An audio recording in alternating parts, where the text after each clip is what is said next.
ظاہر سی بات ہے جو ہمارا سب سے بڑا دشمن ہے شیطان، وہ ہماری کسی فضیلت کو کیسے برداشت کر سکتا ہے؟ اس کی تو زندگی کا مقصد انسان کو اس سے اس کی فضیلتیں چھین لینا ہے، اس کو اس کے کمالات سے محروم کر دینا ہے۔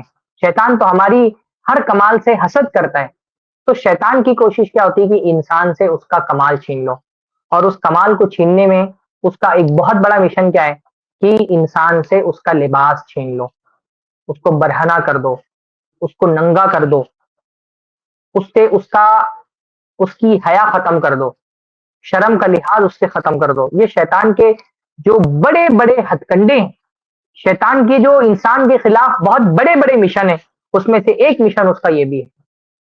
شرک کرانا تو اس کا مشن ہے ہی ہے، شرک کرانے کے ساتھ بے حیا بنانا انسان کو، یہ شیطان کا ایک بہت بڑا مشن ہے۔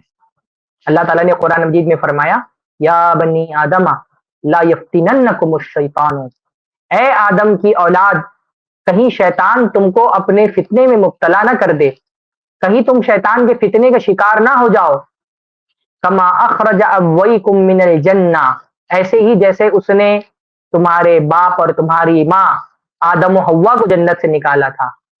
ینزع عنہما لباسہما لیریہما سوآتہما، اور شیطان نے کیا کیا تھا؟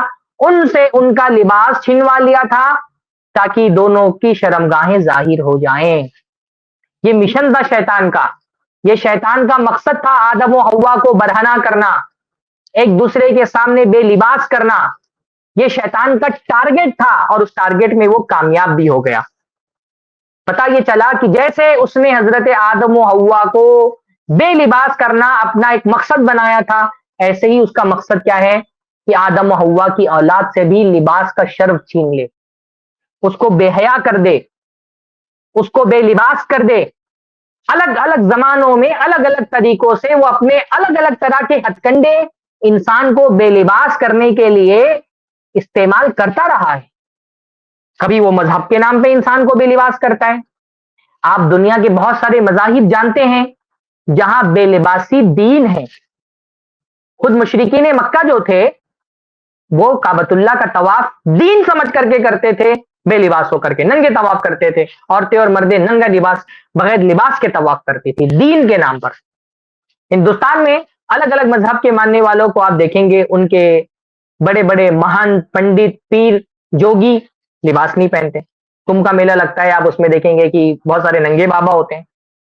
مسلمانوں میں آپ کو صوفیوں میں بھی ایسے ننگے بابا مل جائیں گے۔ جین مذہب میں تو خاص طور پہ ایک خاص قسم کا جو دگمبر جین مذہب کا ایک فرقہ ہے، اس کے جو ماننے والے ہیں وہ لباس پہنتے ہی نہیں، بغیر لباس کے ہی رہتے ہیں۔ ان کے یہاں تو شرمگاہوں کی پوجا کی جاتی ہے۔ آپ دیکھیں گے کہ باقاعدہ بعض مرتبہ ایسے برہنہ باباؤں کی تصویریں دکانوں میں وہ لگا کر کے رکھتے ہیں اپنے۔ تو کبھی مذہب کے نام پر وہ بے لباس کرتا ہے، کبھی فیشن کے نام پہ بے لباس کرتا ہے، کبھی کانفیڈنس کے نام پہ بے لباس کرتا ہے۔ شیطان کا فتنہ یہ ہے کہ انسان کو کسی بھی بہانے سے بے لباس کر دو، اس سے اس کا لباس چھین لو، کیونکہ یہ لباس انسان کا شرف ہے، یہ لباس انسان کی پہچان ہے، یہ لباس انسان کا امتیاز ہے، تو اس کو بے حیا بناؤ، ننگا کرو، برہنہ کرو اس کو۔ اور ہر دور کے مقابلے میں آج کے دور میں شیطان اپنے اس فتنے میں جتنا کامیاب ہے، کبھی بھی اتنا کامیاب نہیں رہا۔ عالمی سطح پر ننگے پن کو اس نے ایک کمال بنا دیا ہے۔ بھائی کسی بھی ہر زمانے میں کسی طرح کی بے حیائی، بے فحاشی ہر زمانے میں ایک سطح پر رہی ہے، پر فحاشی اور بے حیائی کو کسی بھی زمانے میں کمال نہیں سمجھا گیا، خوبی نہیں سمجھی گئی۔ ننگا پن ہمیشہ جنگلی لوگوں کی علامت رہا ہے۔ مہذب انسان کپڑے پہنتے رہے، بلکہ مہذب انسانوں کا طریقہ یہ سمجھا گیا کہ وہ زیادہ لباس پہنتے ہیں۔ ایک جنگلی انسان میں اور ایک مہذب انسان میں ہمیشہ یہ فرق رہا ہے کہ جنگلیوں کو لباس نہیں پہننا آتا، ان کے اندر حیا کا شعور نہیں ہوتا ہے، جبکہ جو مہذب انسان ہوتا ہے، جو ایک انسان کے اندر حیا ہے، وہ حیا ایک انسان کو مہذب بناتی ہے۔ تو یہ ہر زمانے میں فحاشی کو، بے حیائی کو، بے لباسی کو، ننگے پن کو برا سمجھا گیا ہے، اور نچلے اور گرے ہوئے لوگوں کی علامت یہ سمجھی گئی ہے کہ وہ بے لباس رہتے ہیں۔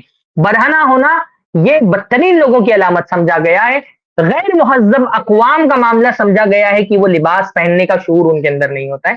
مہذب انسان ایک کلچر، اچھے کلچر میں اور اچھی سوسائٹی میں رہنے والا، ایک اچھے اخلاق والے انسان سے ہمیشہ یہی توقع کی گئی ہے کہ وہ مناسب لباس پہنتا ہے اور اپنے جسم کو ڈھانپ کر کے رکھتا ہے.